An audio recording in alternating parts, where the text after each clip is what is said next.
Cho Ching a 23 ans et vient juste d'avoir son diplôme universitaire. Elle est l'une des étoiles montantes de la vie politique estudiantine hongkongaise. Elle réclame des réformes en profondeur du système politique.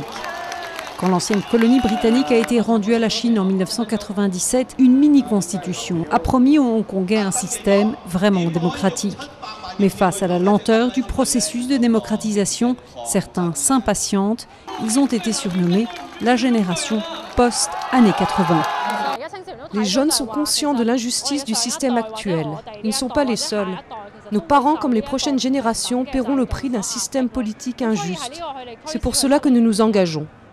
Quand le camp des démocrates a lancé une motion réclamant des progrès plus rapides, Cho Ching et 4 étudiants d'autres universités se sont mis ensemble pour fonder le groupe Tertiaire 2012, avec comme but de soutenir les démocrates. Et même s'il ne s'agit pas encore d'un mouvement massif des étudiants, la scène politique va devoir compter avec eux. C'est indéniable qu'ils ont du talent comme militants, et ils sont très motivés.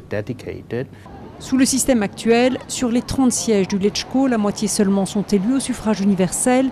Les 30 autres sièges représentent des professions et ne sont élus, eux, que par quelques milliers de Hongkongais triés sur le volet. Quant au chef de l'exécutif, il n'est élu que par 800 personnes dont on connaît d'avance les affinités politiques.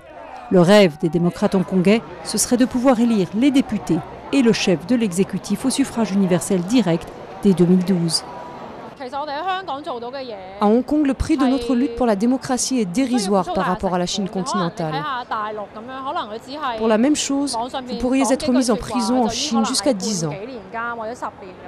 Pékin a donné son propre calendrier, au plus tôt 2017 pour l'élection du chef de l'exécutif et 2020 pour les députés.